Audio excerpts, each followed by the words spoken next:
Láttu hjarta ráða.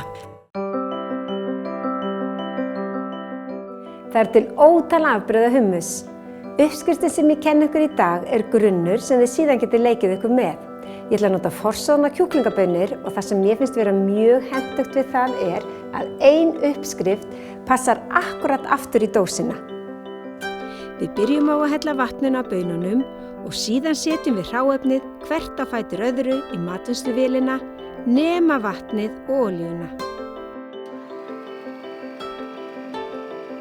Á meðan matvinnsluvélin í gangi hellum við olíunni rólega úti. Og til að hummusinn verði þykkur eða þunnur og þú kýst, hellum við vatninu úti smám saman.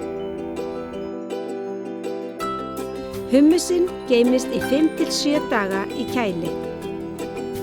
Hummusinn hollt og gott álegg og einnig frábær ítífa með hráu grænmeti.